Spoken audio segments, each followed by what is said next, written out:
Hello, and welcome to Higher Voltage, a podcast about higher education that explores what's working, what's not, and what needs to change in higher ed marketing and administration. I'm your host, Kevin Tyler. I'm so excited to chat with these two folks today. Welcome to our first blue and gold episode, I suppose. It's WVU, UCLA, and University of Michigan all in one podcast. So we have Tony Dobies, Senior Director of Marketing at West Virginia University.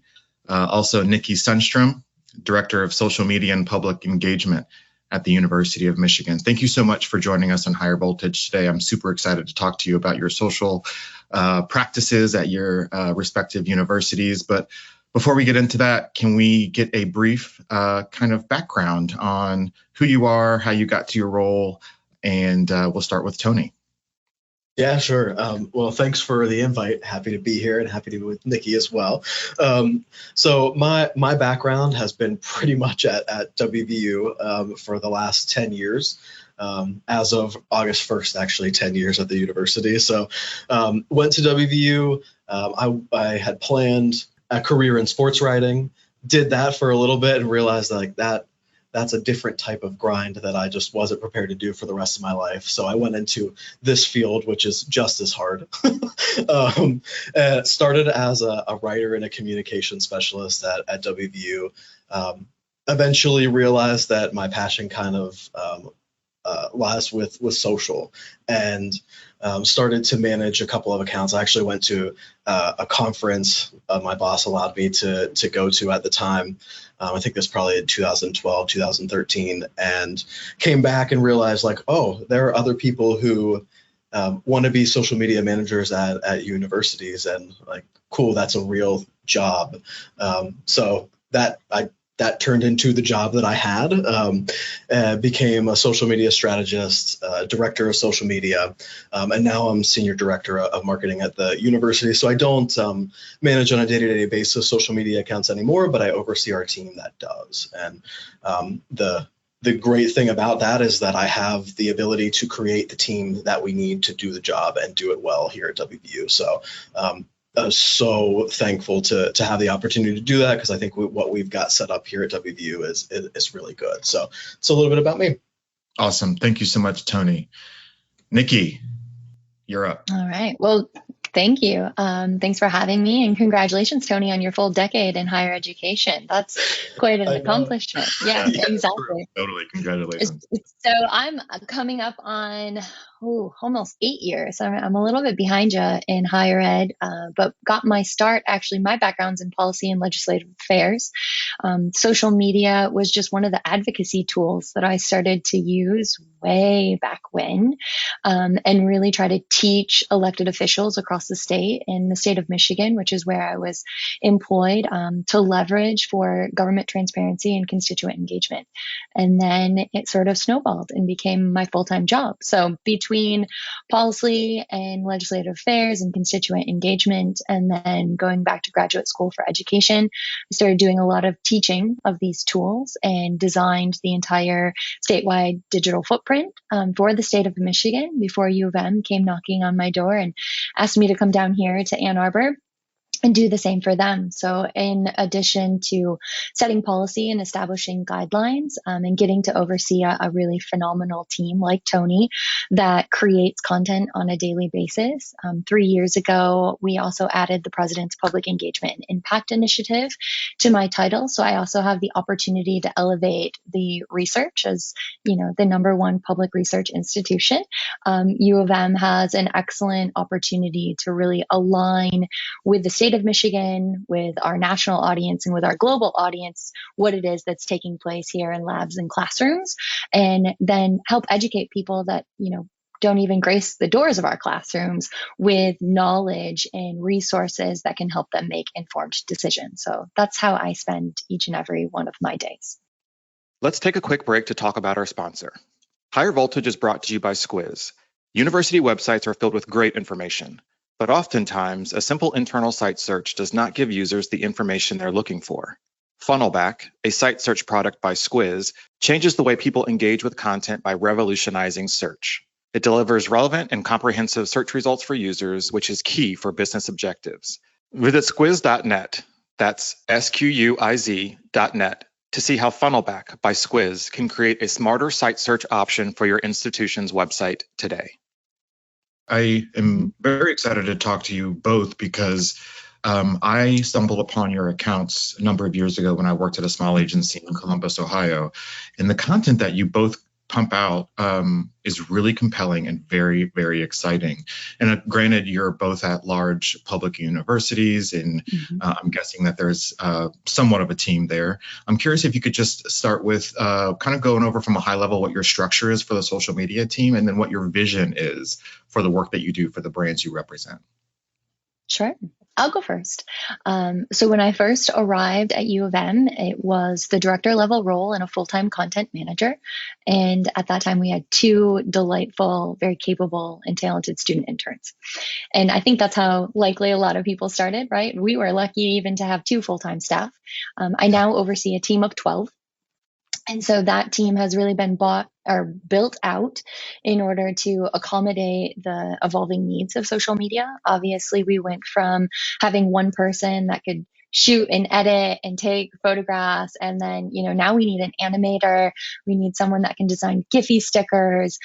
We need way more student interns to ensure that we are adequately representing all of our target demographics and audience members, and ideating in a way that moves so quickly that we can also address all of the frontline concerns as the front door of the institution. And so we really divide and conquer through that arena and lens. A lot of my time is spent on risk mitigation and, kind of crisis communications. It plays well into my background. And then some of my team is able to focus on creatively developing content, and other is able to align the research with that. So that's kind of how our structure works. In addition to the team that I oversee and manage, I've also built a network that I call social leadership across the institution as well as our satellite campuses.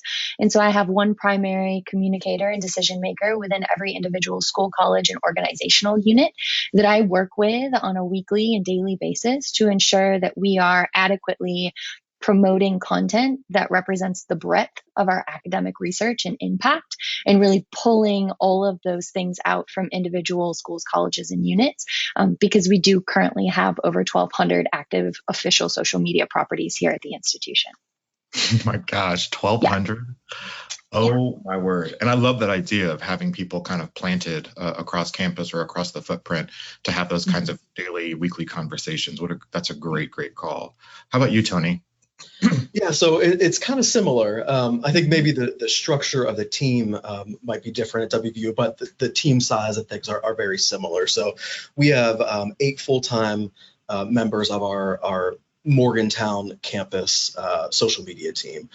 2 of those are dedicated to just our main accounts, and the other 6, they do some main account work for us, but their primary role is more focused around some of the smaller, more focused accounts like safety, wellness, transportation, and parking, our health sciences accounts, our student life accounts, talent and culture, which is our employee arm of the university. We have people dedicated to those, and admissions as well.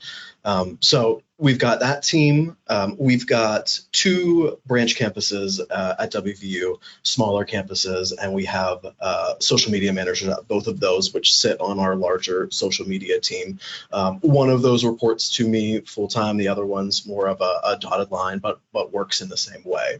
The idea really was to try to bring all of the social media managers who are full time under somebody who understood how to manage social media on a day-to-day basis. What had happened before was really, we had somebody at our talent and culture situation that was sitting over with them. Their boss had no idea what social media should look like there. And so when annual review time came around, they have no idea whether did you hit your goals? Did you not? Are you doing the things that you're supposed to do? We have no idea. And so we started to change the culture here to bring them within our university relations team. So that's kind of how we have that set up today. We've got 3 student workers as well who all work 20 hours a week. One is dedicated paid social. The other 2 are more organic focused. And we treat them like full-time. employees at the university. They sit in on our staff meeting. They're involved in just about everything. So by the time they graduate, they are ready to go for the business, and we try to keep some of them too if we can. And then when it comes to our team, we have not all of them are the same. They're not. We have some who are strategists, some who are content developers, some who are really good at keeping us on track with our content calendar and those types of things. Everybody kind of has their focus, and really makes the team well-rounded, makes us better moving forward. And then that team is part of our larger marketing team, which I oversee, which includes advertising, marketing strategy, the enrollment strategy as well. So we try to make sure that everything we do in social, it gets to all of the right places, and that we're doing it in a strategic way. So that's kind of how we're set up here at WVU. Thank you both for going over that. I think, especially in higher ed, there can be so many different variations of a social team. For instance, at UCLA, we have a team of about 4, but all of the communications folks who are embedded in each school have social media responsibilities as well, right? And so I just wanted to get a kind of a idea of how you guys were set up, so that the conversation that we have for people who might have similar teams, but I have questions about tips for smaller teams, et cetera. That's good background. I'm curious, the elephant in the room is how did or has COVID changed the way you do business at your respective institutions? I think, I guess I'll start out and say that it has made the job so much harder. I think the job of a social media manager is already tough, even with a larger team like Nikki and I have. I think the job has always been hard. This last year and a half has been so much harder, though. I can say, at least for us at WVU, we have focused much more on the customer service side of things than we have in the past. We had tended in previous years to really be organic content focused, trying to put out, what's best for the brand.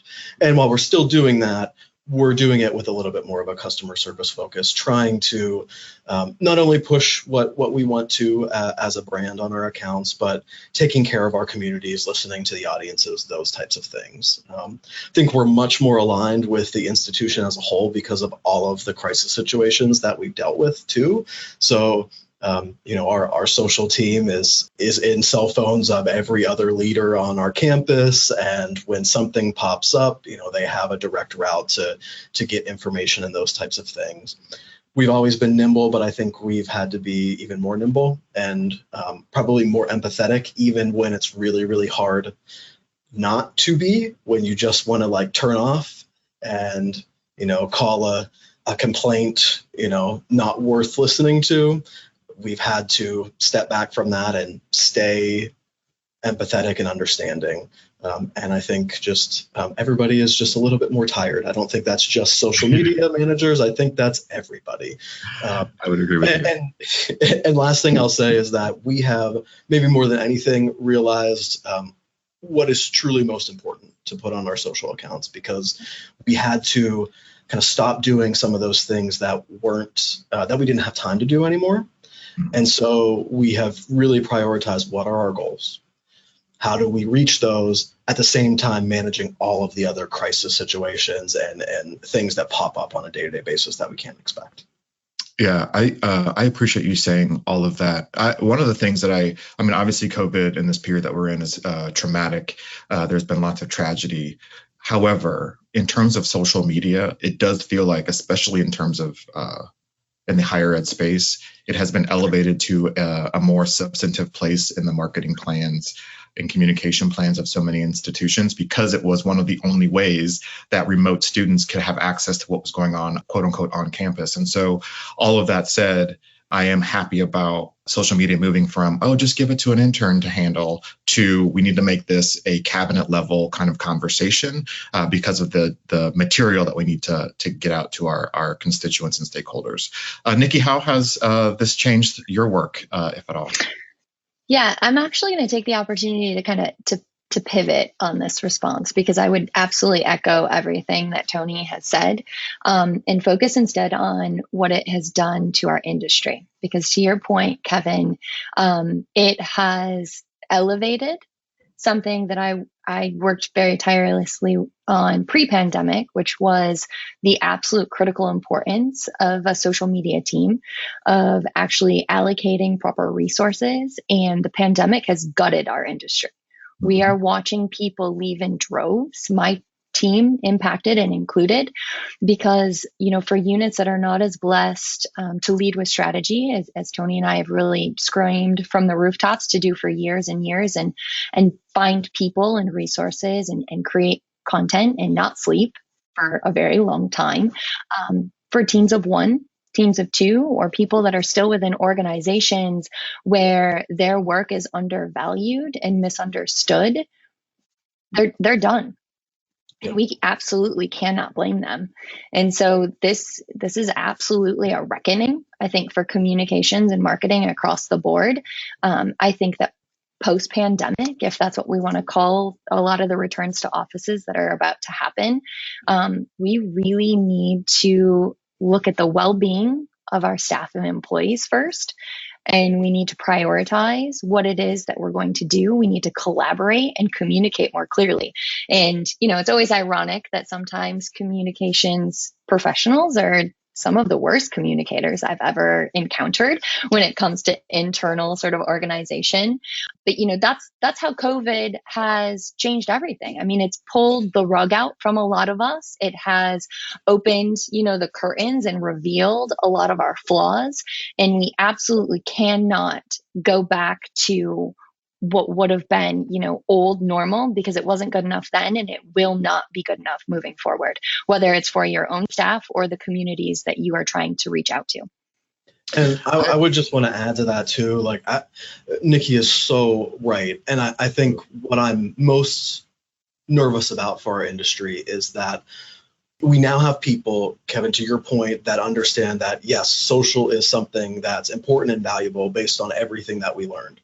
But they aren't taking the steps to add another full-time person or check in on them more often and make sure that they understand what the duties are actually of a social media manager. Those steps need to happen.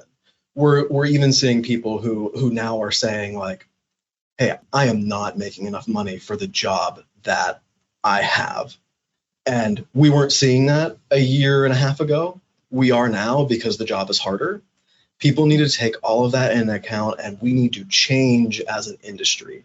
It's not good enough to just say, hey, social is important.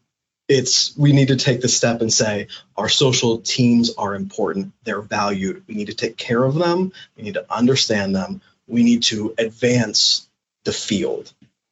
Right. So, yeah, agree.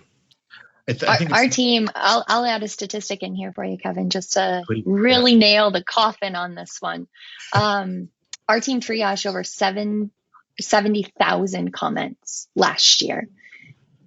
And, I joked pre-pandemic that I'd been called every name under the sun online. But I really, truly have at this point. And there's only so much that we can take.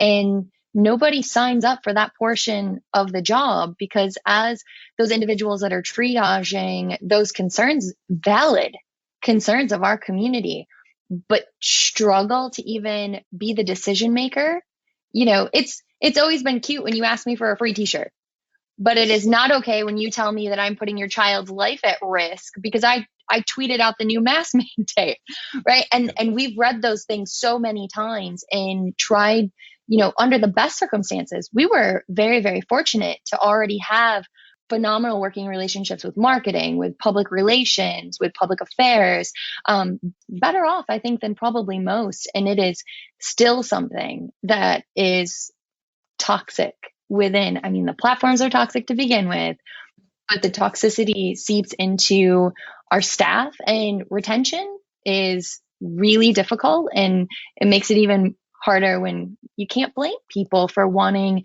to create a better work-life balance. And that COVID did that to us.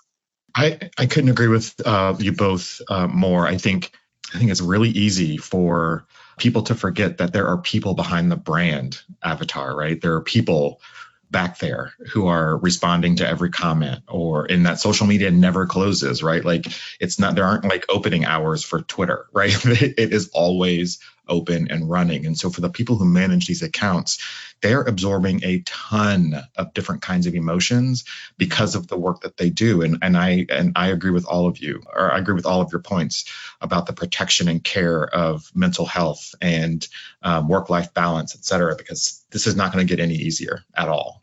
I'm really curious how each of you handle kind of PR crises that surface on campus and either, bleed onto your feeds or vice versa, et cetera.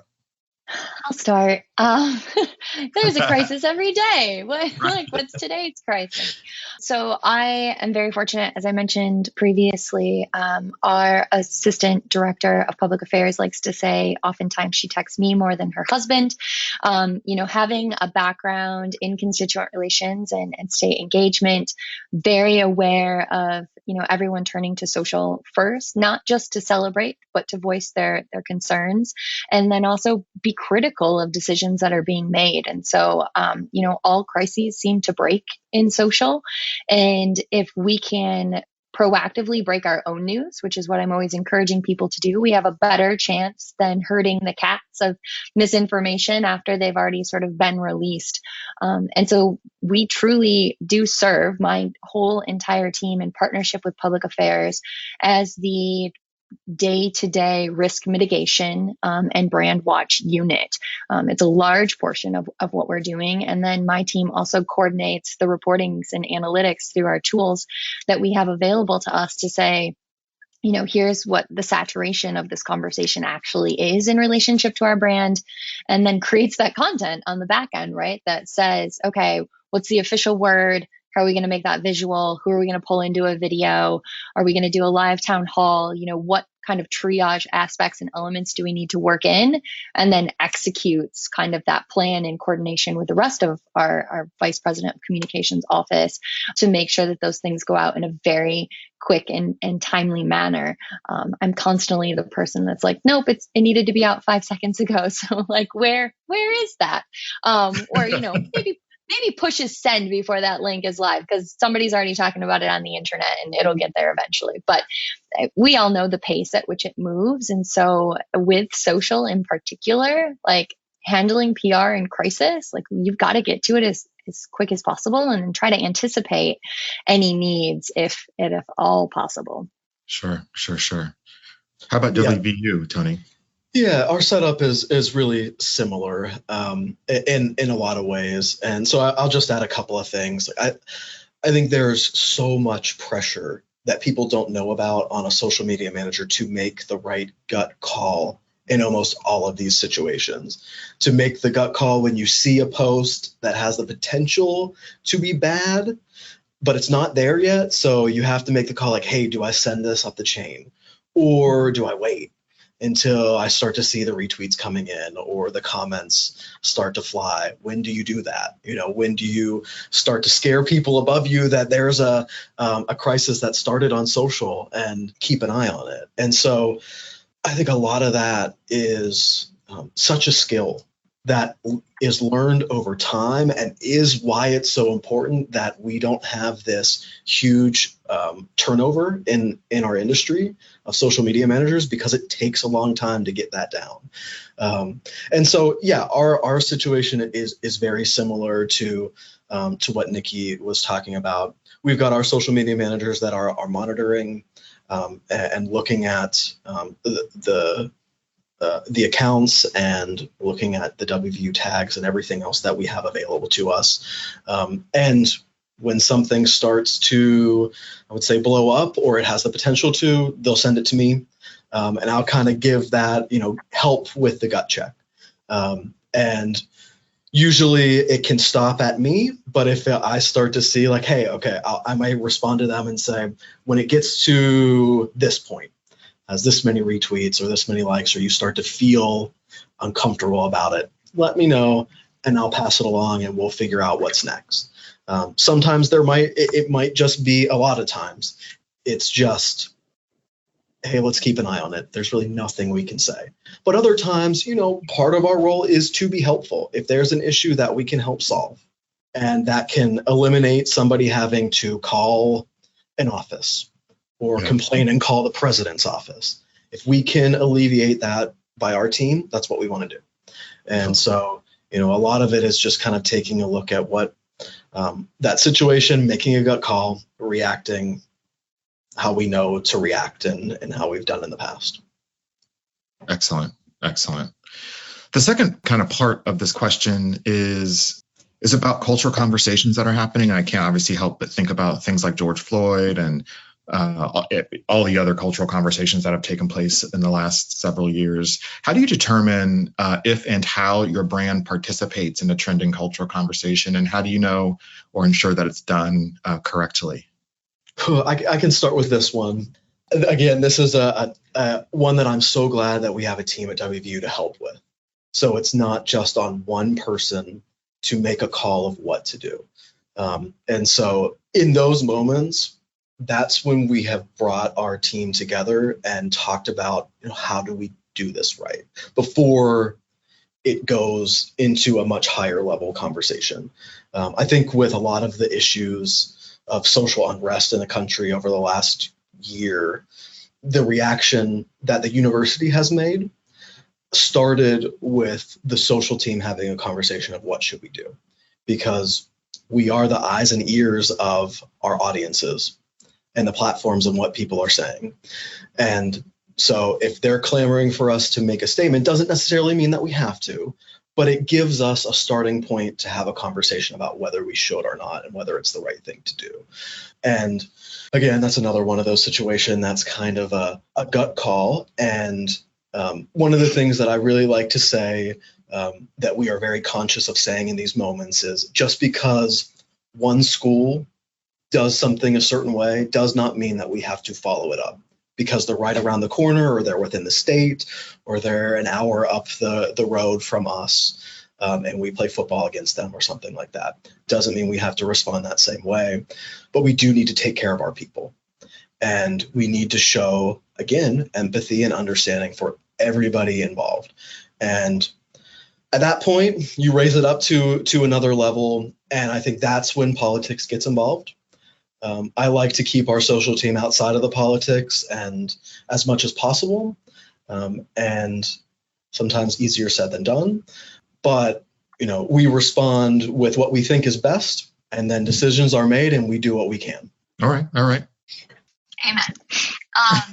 This is one of the spaces where I think institutions prioritizing a senior level strategic communicator within the social space really makes all the difference. If you are a part of an organization where you don't have that seat at the table, it can be extremely challenging.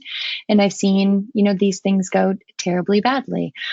I always look at it from the context of what our audience needs are and whether or not it's in our swim lane or for establishing new precedents. And so, sometimes new precedent needs to be set and we need to speak out.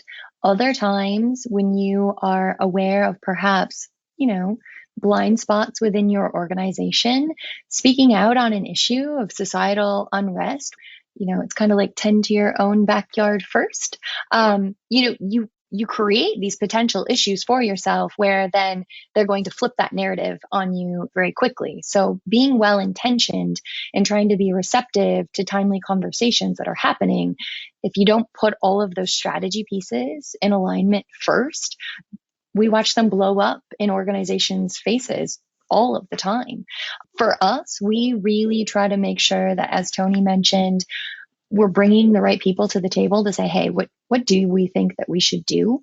And then how can we get the right people to either lead in that space? Oftentimes we have sort of strategically set up a public affairs Twitter account, to use that platform, for example, where, perhaps it's not going to be right for the brand, but something needs to be said. And so we'll allow public affairs to lead. I have worked very closely with our president since he was announced the third week on the job for me. Our tenures are very much in tandem. And so oftentimes I'll pitch something to him and say, listen, I think, maybe it's this one, and then my boss and his executive speech, writer, and we'll kind of sit there and triage and see who's the right executive leader to speak up on an issue. We want to make it relatable, but we also want to make it authentic, because if it is not, right, you're creating a bigger issue for yourself. There are times that we have spoken out and been absolutely right to do so, and it has not been well received. And I think everybody's going to encounter that. And there are other times where we've made the difficult decision to not speak out because it didn't feel like it was going to be authentic. And then, people didn't like that either, which is one of the things in talking about PR and crisis in our industry. I think the becoming jaded to the concerns of our communities and the volume of concerns when everything has been a crisis for 18 months, or at least appeared to be one to varying degrees, is certainly something that you also have to take into account. And that's where metrics and brand sort of tools become really valuable, because everybody that doesn't work in social every day is like, oh, this has gone viral. And I'm like, it has 12 retweets. I have no idea what you're talking about. Let me go ahead and gauge that next to the other thing. Or, this was favorited by a reputable news organization and they even retweeted it. And then you have to explain algorithms to people and the fact that nobody actually saw it. But that's where that technical expertise and then your strategic sort of knowledge really come into play. I really appreciate you speaking about that part specifically, because I think that it's often forgotten how social media is an extension of your brand, right? And so being told, put this on social and it's a statement about, who we are as an institution, if that is not an actual reality, what that message is saying, then there are all types of other questions to be asked, right? And so I think about these social media accounts that pop up around like Black at the Ivies and Black at whatever X school, and what that means to the messaging that a school is pumping out, the approved kind of marketing messaging, and having these kinds of accounts kind of fly in the face of all of that when there's a diversity statement and, Black and brown students are like, well, wait a minute, we've been having problems with this for years, and now here you are making statements. And so I mentioned that to say that the two of you create content that is obviously held up and is supported by the philosophy of the institution and your values and what you stand for. But so often these things are just kind of thrown out onto a platform to be performative, and there isn't any sort of thought or work put into the actual reality or the experience that students have on a campus. And so I just wanted to say that out loud, because I know that your content is thoughtful in those ways. And I initially want to say that, put it on the table for other folks who might be listening, that just putting it out does not make it reality. You have to look at your campus and say, have we earned the right to make this statement? And you make an excellent point, Kevin, and I'll explain a double-edged sword that I've recently encountered in hiring potential intern candidates for the fall. There are many of us that for decades have focused our careers on creating more diverse and inclusive content, because we're from a different generation and we prioritize that, whether it, be pronoun conversations or, race or religion. It's been a huge emphasis in work in the communications and marketing that I've done throughout my career. However, that is, as I would refer to, as aspirational diversity. I want every single person that looks at our social content to be able to see themselves reflected in the content that we're putting forth, to know that they are welcome here and that they can achieve this, leaders in best University of Michigan dream. But we also are potentially setting up a false expectation that when they arrive here, the campus will be as picturesque and diverse and inclusive as, we've portrayed it to be online. And that, conversation I recently just had, and I thought to myself in reflection afterwards, wow, our feeds do look great. And we really go out of our way to make sure that the equity and the representation is there. But when somebody graces our doors in September, are they going to go, wait, on Instagram, it looked way better than this? Because that's the way we should be. And so it's a struggle, because we should still be working to be the best that we can be. But we also have to have that reality check to continuously ask ourselves, are we actually trying to be the best that we can be? Yeah. And I think having a conversation like that is a good place to start. Aspirational versus, what reality is. And where is that sweet spot in the middle? And at what times does it make sense for social accounts to be aspirational versus realistic, so that a student doesn't walk in on day one and be like, this is not what was sold to me, and I don't have a place here. And that is the thing that scares me most as a marketer, is that a student, especially at WVU, where pretty much everything we do is enrollment focused, if a student is sold something knowing that higher ed is so expensive, and that's the first thing that somebody will tell you, if they come to campus and they don't get what we sold them, that is painful, because we control the message, right? We don't necessarily control the experience that happens when they get there. So we need to be as tuned in as possible to campus so that we're selling the right thing. And that's part of the job. I would like to kind of touch on your process for content creation. Obviously, you both have, to me, large teams. I am at UCLA School of Nursing, kind of chilling on my own in terms of team size. It's just a team of one. And so I'm just kind of curious around what you do to make the quality content that you make. I love it. I love what you do. Thank you. So I'll start with a couple of different things. So first and foremost, we work off something that I call a thematic calendar, which really outlines areas of emphasis that align with both our brand pillars and our organizational goals and objectives. So on a given Wednesday, you're likely going to see content coming from the university accounts that focuses within the health industry. We have a world-renowned hospital here that does an array of different things. Obviously, we have a world-class public health organization, but also, there are things like kinesiology and, our athletics programs and all of these different aspects of potentially mental health or something. And those are things that we want to make sure that every week we're really kind of focusing on. And so we work with the stakeholders within those units. We pull forward whatever is the most timely and relevant thing, and we build those foundational content pieces throughout the course of the week, so that then the rest of our days, of course, are spent on pulling forward things that might be new or breaking, or a crisis that we're looking to address, or new public health guidance that we're looking to go out. And so some of my team is allocated to those various units, right? And really building those relationships with the School of Education or the School of Social Work, and creating timely little mini series of content that then we'll place throughout those areas. In other spaces, right, I've got a team member that is really looking towards admission content and prospective student and existing student life content. How are we making that fun? What, new Giphy sticker pack that shows accessibility and inclusivity is going out that week. Our audiovisual person is constantly figuring out our weekly vlogs or our weekly Instagram lives, or, our commencement video content for the week. It's very much a divide and kind of like conquer with areas of emphasis that then pull them in so that we're creating on a daily basis, but at least kind of have a knowledge base of where we're headed and in what direction each day. I just got goosebumps of envy listening to you say that. Oh my gosh, that sounds incredible. And I've got a massive operation over here. Yes, you do.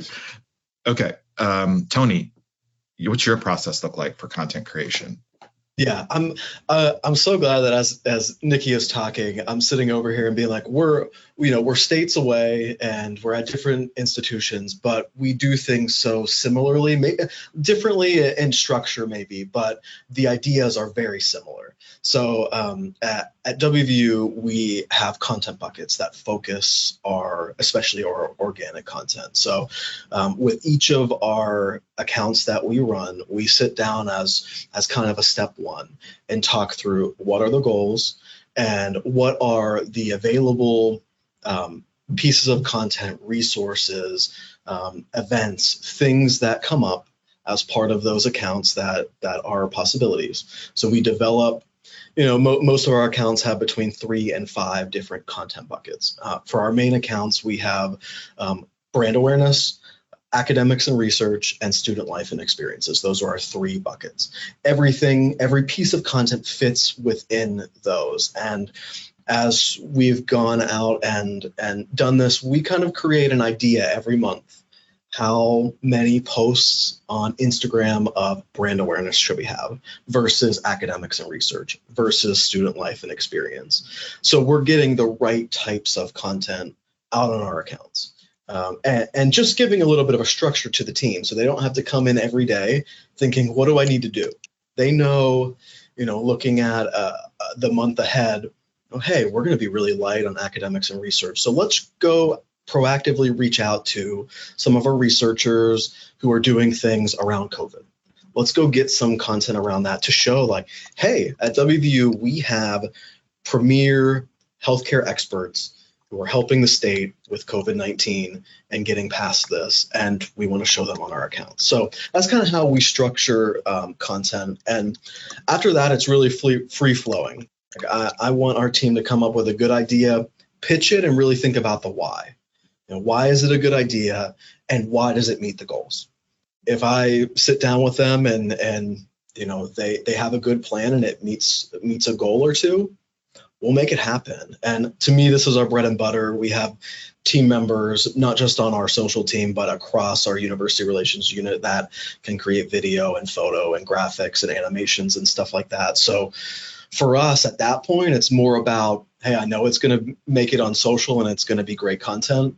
How do we take that and put that on our websites, in our recruitment materials, out on campus and other places, get the most use of it in kind of a social first way? Totally.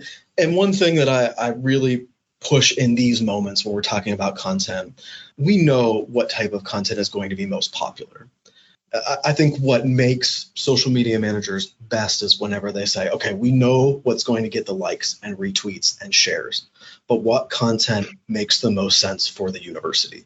It may not be the most popular thing or most viewed thing, but it's really going to advance us in a certain way.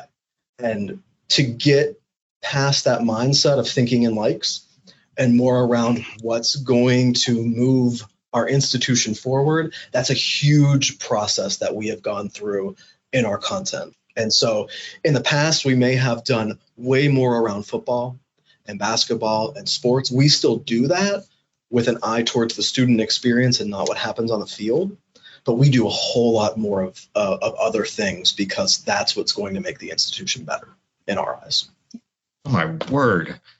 I came for a podcast, but what I got is a sermon. Both of you guys are preaching. This is so great. It's so true. Tony and I have been around a while. So, but to Kevin, to that point, because we have been, and I don't want to discount at all the blessings that have come from the hard work that we've had the opportunity to put in at outstanding organizations.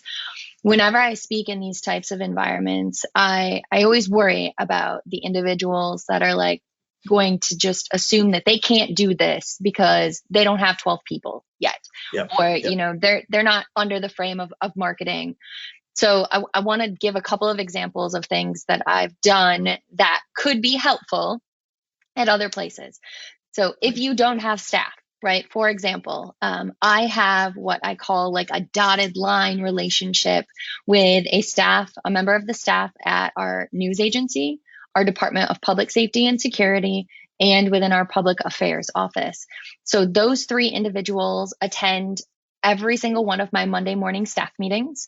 They also are asked to contribute weekly content that might align with conversations that are happening within their own, sort of organizations. DPSS, our Department of Public Safety and Security, they're going to know if bike theft is up. I'm not going to know until somebody complains about it on the internet. And so having that person in my content meetings, they can say, hey, we're going to create an Instagram story for you. And they have a designated spot every Saturday on our accounts where they can pull forward whatever it is. And we can work with them proactively to, maybe talk to a sexual assault investigator because we've heard that there's an uptake in things that are happening across campus or concerns amongst our community. So we've built those relationships, and those are things that you can do without having somebody report to you, without getting an FTE. Bring the people that have the content expertise to the table and open your door to them and ask them for their input.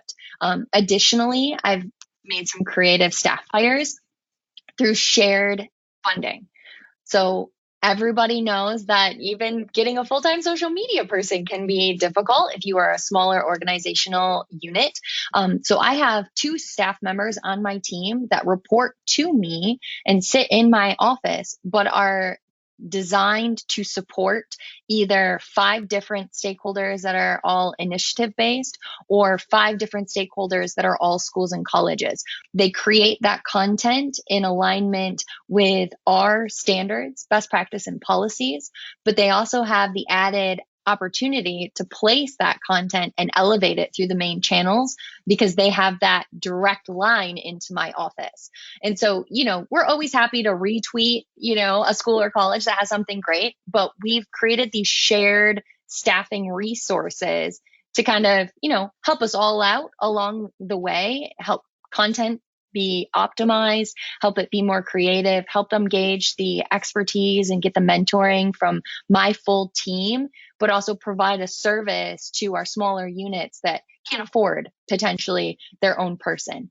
So if you are a team of 1, right, rely on collaboration, ask people for help, even if they don't report to you, and be creative if you are trying to advocate for staffing. See if somebody else wants to share a role with you, and then both of you come out a little better in the end.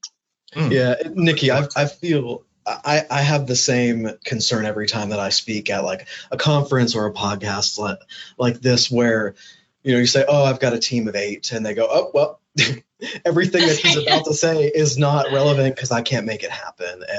And I would say, Nikki, to your point, that's exactly what we have here. 5 of my team members are fully funded by other units.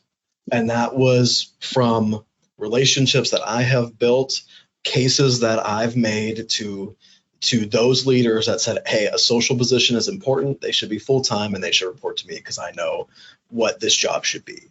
And that's how we've built our team. We've obviously, as a university, put more funding into it, but our unit itself, we haven't put much more into it, which has been a good thing for us. And I would agree too, from a team of 1 standpoint, the best social media managers that I've been around who are teams of 1, they know just about everybody at the institution. They have made good relationships. They know who to call in the right moments, even if it's subtle things like, hey, I'm going to be out shooting photos and I need like this light turned on.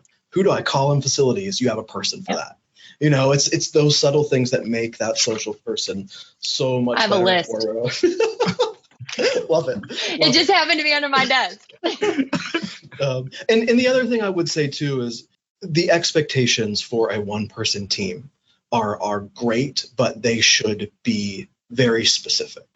And I think that is, working with that supervisor and saying, here is what I'm capable of doing. As a 1-person team, this is what I'm able to do in a work week or a work day. And that 24/7 monitoring might not be a thing without some cross-training of somebody else so that somebody can take a break or a vacation. And I think having that conversation with a supervisor and talking about realistic expectations and like, hey, as a 1-person team, I probably don't have the ability to start a TikTok right now. And that supervisor needs to be clued in enough and empathetic enough to that person to say, okay, I know your focus should be elsewhere. And that's on the supervisor, not the social media manager, to react in the right way in those situations. But I think that conversation can be initiated by the social media manager. Or allow them the opportunity to prioritize, right? So if they do want to emphasize vertical video, you may not have a Facebook page anymore. Right? Yep. You've got to really determine and make those decisions and be realistic in your expectations. There is no way, if I was a team of 1, that we would have been able to put out 4,610 pieces of content last year. Exactly. There's just no way. I wouldn't even have been able to run that report and tell you we put out 4,610 pieces of content. Sure. I would have been too busy. Yep. Right. The investment that a higher ed brand makes into its social is an indication of how it's valued, right? To me, at least. And so totally. If there is not enough resources, people, money, whatever it is, and the expectations need to align themselves with what the reality of the experience of doing that job is, right? Like you can't want to have presence on every platform and have posts every day if you aren't going to invest in the people to make that happen. I have been on a soapbox lately about instances when higher ed brands or communicators inside of a higher ed brand look to other schools, look to other higher ed institution brands to see what they're doing to kind of replicate that. And I'm challenged by that approach because I firmly believe that the folks who have the most compelling and higher ed appropriate messaging are outside of higher ed, right? The inspiration that I get comes from the TikTok brand, from the YouTube brand, from Instagram brand and commercials and advertising, et cetera. I'm curious about what inspires you because your content just feels different than most higher ed content often feels. And so I just wanted to have that conversation just because it feels newer and more modern. Yeah, I think, there's some good, I think, in looking at what peer institutions, especially in terms of size of institution and size of social team, that we get. I love looking at the content that Nikki's team puts out, and looking at teams like Texas A&M, another great one. Nebraska, there are some others that do a really, really good job that, I sit back and just say I'm just glad that there are other schools out there that are prioritizing and doing good work. From my team's perspective, I try to focus in a little bit more on trying to see social through the eyes of a high school senior or a college student. What are they looking at?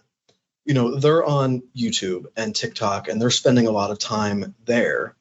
We can take trends, we can take small pieces of the things that we see there and throw that into what we're doing.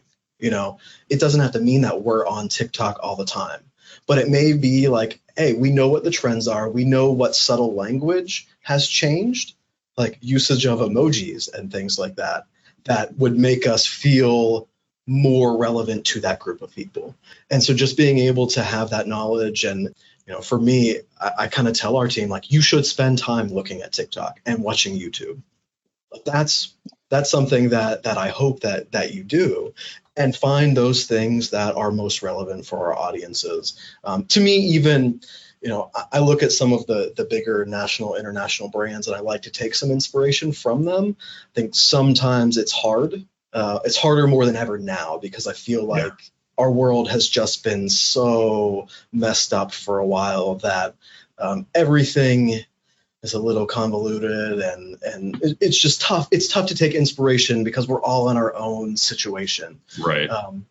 But I think those personalities, those influencers, those people that are really popular with this age group, they are as authentic as it gets. I think that's what we have to try to push as our brand, as being as authentically WVU as we can be. And so we can take some inspiration from them. I love that. For me, it really boils down to right-sizing trends and innovations for the brand. Obviously I'd mentioned staying in your swim lane, which is probably the most candid and just frank way that you can put something. Everybody wants to do something cool. Everybody wants to be viral. There are plenty of trends going around, and they're just not always going to be right for your brand. And you have to right-size them for your brand, or just stay away from them. Don't do it. It's not for you.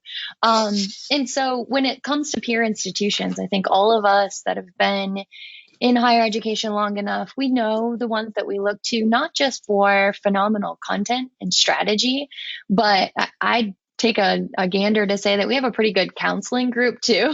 So we can all look to each other to see what's kind of taking place and how people are addressing issues. Burn cycles and crisis and media, and seeing each other at conferences is something that I think we kind of miss. Maybe enjoying a cocktail, maybe when we see each other. But that's right. All of those things that I look to within my own industry is more about, I think, support and thought leadership and, exploration than it is about even inspiration, because Michigan and every other institution, even if we're in the same conference, we're all completely different areas. We're just in higher education. But students make the decisions to go to these places for a multitude of different reasons. And so we need to assess our demographics. We need to see what they actually want from us and not worry about being, the weird uncle at Thanksgiving that thinks he's cool and cracks dad jokes, right? Like that doesn't adhere to our brand. And sometimes that is unfortunate. There are trends that come across and I'm like, oof, I wish we didn't have to lead with that tone. But we have an established tone and personality for our brand, and we stay true to that. That's the U of M way. And so you have to know those things. We look to a lot of big brands, of course, as we like to say we're the number one recognized Block M, that maize and blue kind of thing. I'm sure every institution maybe says that, but we also, we look to things like Nike, or we're looking to Apple. If I saw one more video with an individual sitting with a white background behind them like 4 years ago, I was going to lose my mind. And so, that was a trend, and people wanted to do that and thought it would be great and make them an innovator, and it didn't. It just kind of came off as cheesy. And so, you got to right size that, and you have to make it appropriate, and you have to stay in your swim lane, and you have to make those strategic decisions about what your front door communications vehicle is going to do. And if we're going to continue to advocate for the relevancy and importance of this industry, we cannot tie ourselves to only being in the meme game or adopting the latest TikTok viral video if it doesn't actually move the needle for the goals and objectives of our organizations. And that has been so much more clear in the last year and a half too, right? I think there have been times where we would have, over the pandemic time, we have seen a trend and we would have loved to take advantage of it. But then we sit down and we have the conversation, we say, we can't do that right now. The tone and tenor of our campus does not allow for us to talk in that way. And it would just feel so off from everything else. And that's okay, because you're sticking to what you understand your brand, you understand your audience and the platform. And it's okay to say like, yeah, not right now. We're going to pass on this one. Yeah. And I'm really excited that you both brought up tone and personality in social, because I think that's often forgotten as part of the brand, social altogether. And then social, or tone and personality on social, is also an extension of your brand. And so if you sound markedly different on social than you do everywhere else, people are going to start to question the validity and the strength of the brand. And I'm so glad that you both brought that up. The last question that came to mind as you were speaking, obviously a lot of people think that social media is only for the young set, but with 40% of the higher ed population coming from adult learners, over 25, taking care of people, have different needs in their lives. How do you use social media to reach out to those folks who might not be part of the social media expected crowd? Well, my 10,000 plus strong parents group would really have something to say about that. And they are far more vocal than our students on a daily basis. This is where it becomes really important to understand the various platforms, the communities that you create, and the demographics that reside there. And then this plays even further into the content that you're creating for each of those individual, platforms, right? The questions that you're asking, the cadence or the timing and the release of your information. We get stuff out on Twitter faster than the email gets delivered to your inbox sometimes. And people are like, wait, I have to go to Twitter to learn this? Well, no, you just give us a second. It's going to go everywhere, but it might come at different times, and it's going to come certainly in different ways. It might be a video in one space. It might be an Instagram story in another. And from a director level role, right? Tony and I are likely the ones, I know I am, that's saying, let's put this here and let's make sure that this is getting aligned here, because our team is focused on creating great content that will be optimized for those spaces. But it's up to us to really help on behalf of the brand, those things be the most impactful that they can be. So that's kind of how we approach it. Yeah, and Nikki was, when you talked about the parent piece, that one spoke so much to me. We made a really conscious effort in March 2020 to focus in on parents when we started to communicate about COVID, because we knew that they were probably the most concerned and nervous and probably felt like they were out of touch. And so we focused on that. A lot of our Facebook content around COVID is with a parent in mind of a student. And they are by no means happy, but I think they are happier and they feel more clued into the university and the decisions that are being made because we've kept up that focus. Yeah. And we've got a parents group as well. We've added moderators to that group because we've had to. The number of questions and conversations that have started on that group just exploded. And continue to move in that direction. I don't think it will ever slow down. And that's okay. Because again, like, we are doing our job as a customer service arm of the university. We are making them feel more invested, like they are getting value for the money that they're paying to come to have their student come here. And so I think it's just understanding the audiences and what is expected of us as social media managers and of institutions in speaking to them. And then, you know, in Nikki and I's role, I think it's important for us to show how social connects the dots between the messages that are coming out from an institution and those audiences. And that, yeah, social, especially over the last year and a half, is one of, if not the most important places to do that. And probably will be for a long, long, long time because of everything that we've learned and moved over the last 18 months or so. Yeah. Between the 1st of August and the end of December in 2020, we put out 1,500 pieces of content strictly around COVID. Like, that is one of your primary vehicles, right? In addition to all of the other outreach mechanisms. And some of those were faculty experts talking about concerns that were happening as variants were emerging. Some of it was us changing, right? We had to send students home midway through a semester. All of those things directionally were going either into our parents' communities to alleviate their concerns or give them, you know, directional assistance. They were resources, quarantine housing that were going out to our student communities. There were town and gown conversations to help alleviate concerns of our community members about what was taking place on campus.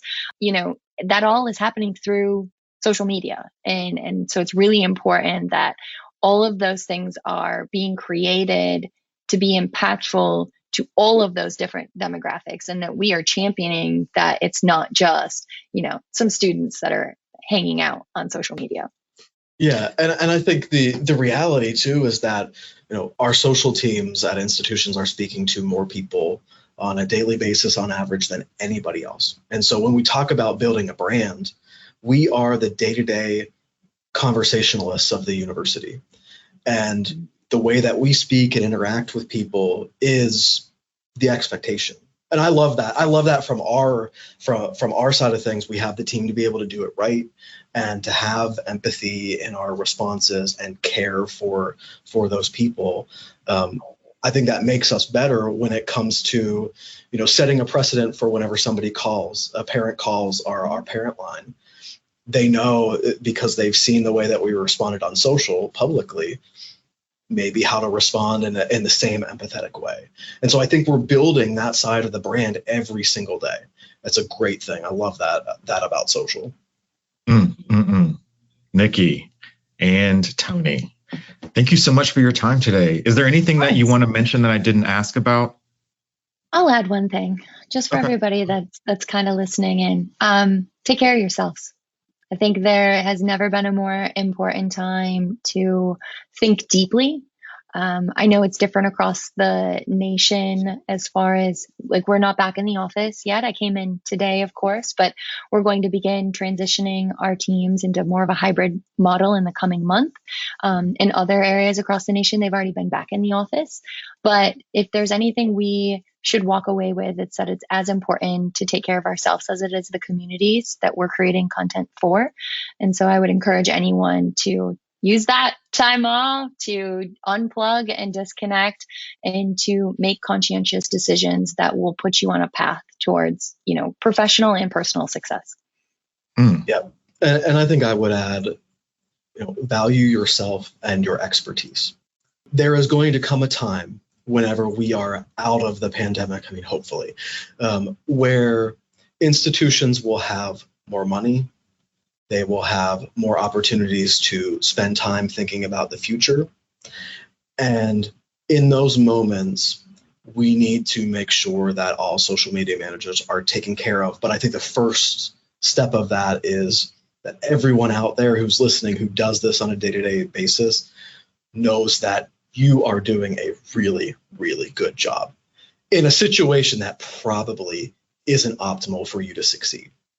And so when it comes down to advocating for yourself and your role and your future, do it with confidence. I think that it's so important, because I think so many social media managers are beaten down with the day-to-day workload. And because of all of the hate that we get every single day, you may have lost confidence in your work and you haven't been able to be as creative as you wanted to be. Don't forget that this part of the job has been hard. You've done a really good job. And when it comes to that conversation, go in there, sell yourself, prove to them you deserve more. And hopefully institutions are ready at that time to give you what you deserve. And if not, get out of there. Ooh. Y'all bringing the heat today. Listen. We double as inspirational and motivational speakers in our side gig. So yes, you do. I'm gonna need to have a session with each of you. I have this couch in my office I've really missed, actually. Like therapy session. We don't just speak to minds here, we speak to hearts too, huh, Tony? That's exactly. That's great. Listen, I love it. This concludes our very first Blue and Gold episode of Higher Voltage. Thank you, Tony Dobies. Thank you, Nikki Sunstrum, for your time today. I really appreciate it. We will have Nikki's thematic calendar on our website. We will also see if Tony can send over his thematic bucket document for use. We're all in this together. Might as well share tools that help us all. So thank you again. Until next time. Thank you. Appreciate your time today. That's it for this week's episode of Higher Voltage. We'll be back soon with a new episode. And until then, you can find us on Twitter @VoltHigherEd. And you can find me, Kevin Tyler, on Twitter @KevinCTyler2.